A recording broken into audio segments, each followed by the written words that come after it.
একদম ভোর সকালে উঠে শুরু করেছি আর প্রায় সারাদিনই কাজ করেছি। আর এই তো বেশ অনেক দিন যাবৎ পরে হচ্ছে সকালে নাস্তা তৈরি করলাম। আমি কিন্তু ঘরে নাস্তা তৈরি করি না, সেটা আপনারা সবাই জানেন, কারণ ওইভাবে খাওয়াই হয় না। কারণ দেখা যায় ঘুম থেকে উঠতে উঠতে 10টা-11টা বেজে যায়, তো যা হয় আর কি ওগুলোই খেয়ে নেওয়া হয়। তো এই তো বাড়িতে মেহমান আসছে, গত রাতে যা ছিল সেগুলো দিয়েই তাদের কোনোভাবে খাইয়ে নিলাম। আর এই তো একদম ভোর সকালে উঠে পড়েছি বাচ্চাকে শুয়ে রেখে। আর এখন শুরু হবে আমার এই ব্যস্ততম দিনের একটি রুটিন। আচ্ছা, এই ভিডিওটা তো আপনি 3 মিনিটে দেখে ফেলবেন, তবে যে কাজগুলো আমি দেখাচ্ছি এগুলোকে আমি 3 মিনিটে করেছি মোটেও না।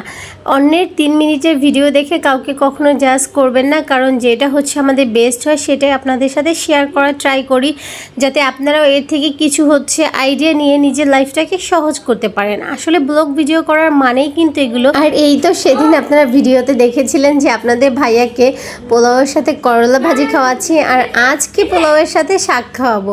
শুনে কি অবাক হচ্ছেন? তবে এই হচ্ছে শাকটাই আমার মেহমান সবচেয়ে বেশি পছন্দ করেছিল। এটা আসলেই অবাক করা বিষয়, কারণ আমি ভেবেছিলাম শাকটা যেহেতু নষ্ট হয়ে যাবে রান্না করে ফেলি, তবে দেখলাম যে মেহমান শাকটাই বেশি পছন্দ করেছে আর তারা পোলাও দিয়ে শাকটাই খাচ্ছে।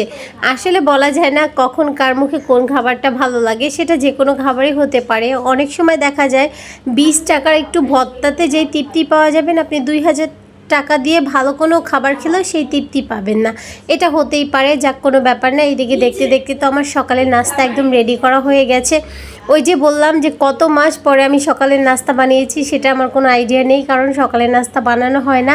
আর সকালের নাস্তা বানাতে বানাতে কিন্তু অন্যদিকে আমি দুপুরের রান্নাটাও সেরে নিচ্ছি, কারণ দেখতে পাচ্ছেন চুলার কি অবস্থা, একদম গ্যাস থাকে না। তাই হচ্ছে খুব সকালে উঠে এগুলো সব একসাথেই করে নিচ্ছিলাম।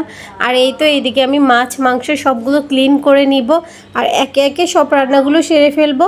আসলে মেহমান আসলে হয় কি, দেখা যায় রান্না করতে করতে অর্ধেকটা দিন সেখানেই চলে যায়।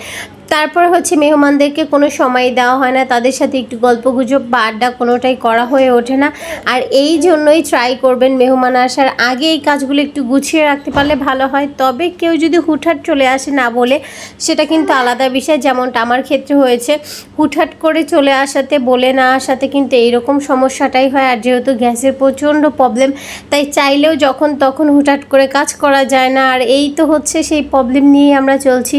আর এইদিকে আপনাদের ভাইয়া উঠে গেছে ঘুম থেকে, এখন তাকে একটু নাস্তা করিয়ে দিব। সে এই সকালে নাস্তা খাচ্ছে বেশ অনেক দিন যাবৎ পরে।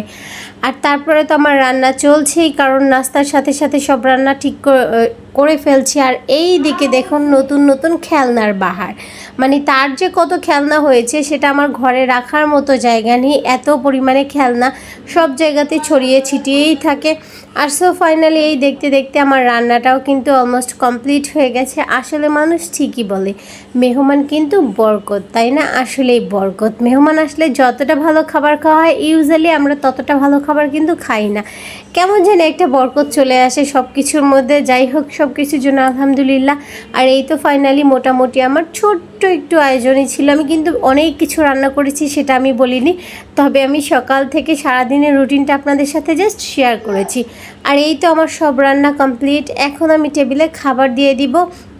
আর এই ভিডিওটা কার কার ভালো লেগেছে অবশ্যই শেয়ার করবেন, আর আপনারাও আমার সাথে শেয়ার করতে পারেন আপনাদের হচ্ছে ব্যস্ততম দিনের রুটিন।